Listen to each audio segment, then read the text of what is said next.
বাংলাদেশি লুট কই বাংলাদেশি লুট বাংলাদেশি লুট লুট আছে দেখি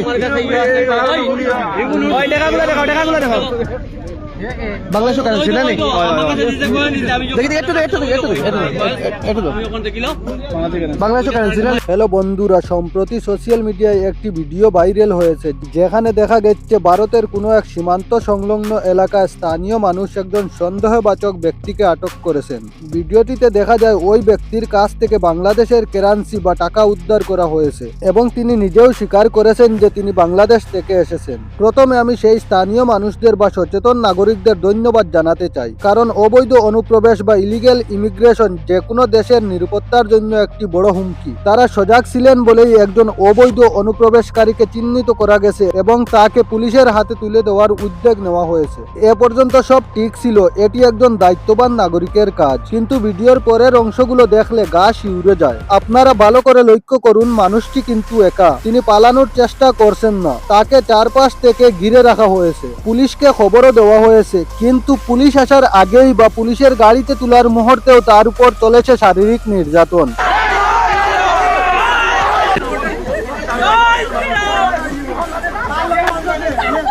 ভিডিওর ব্যাকগ্রাউন্ডে আপনারা শুনতে পাবেন ভিড়ের মধ্যে থেকে একজন পরিষ্কারভাবে বলছেন, ওকে জ্যান্ত জ্বালিয়ে দে, বার্ন হিম অ্যালাইভ।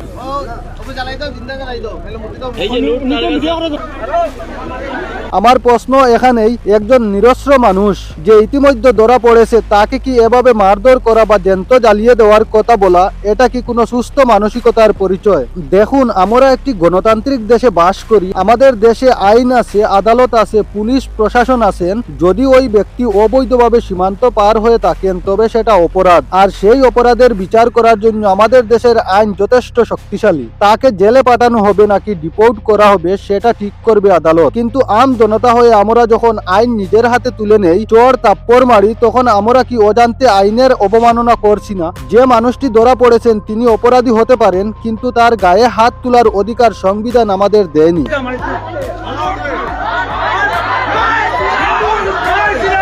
তাকে পুলিশের হাতে তুলে দেওয়াই ছিল চূড়ান্ত কাজ। সেখানে তাকে শারীরিকভাবে লাঞ্ছিত করাটা কি আমাদের ভারতীয় সংস্কৃতির বা বীরত্বের পরিচয়? মোটেও না। ভিডিওর শেষে আপনারা শুনবেন জয় শ্রীরাম।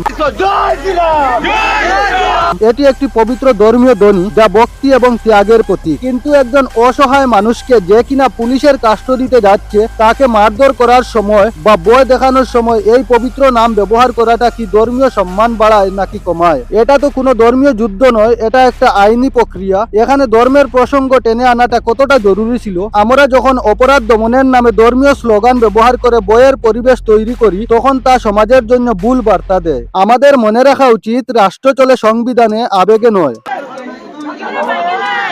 পরিশেষে এতটুকুই বলবো, অবৈধ অনুপ্রবেশ আমরা কেউই সমর্থন করি না। যারা এই ব্যক্তিকে ধরে পুলিশে দিয়েছেন তাদের আবারও সাধুবাদ জানাই, কিন্তু পুলিশ বা প্রশাসনের উপর আমাদের আস্থা রাখা উচিত। একজন মানুষকে পিটিয়ে বা পুড়িয়ে মারার হুমকি দিয়ে আমরা যেন নিজেদের অমানুষ প্রমাণ না করি। অপরাধীর বিচার হোক আদালতে, রাজপথে নয়। আমরা চাই একটু সুরক্ষিত ভারত, কিন্তু সেই সাথে চাই একটি মানবিক ও আইন মান্যকারী সমাজ। আপনারা কি মনে করেন নিচে কমেন্ট করে জানান। ভিডিওটি শেয়ার করুন যাতে মানুষের মধ্যে সচেতনতা বাড়ে। ধন্যবাদ।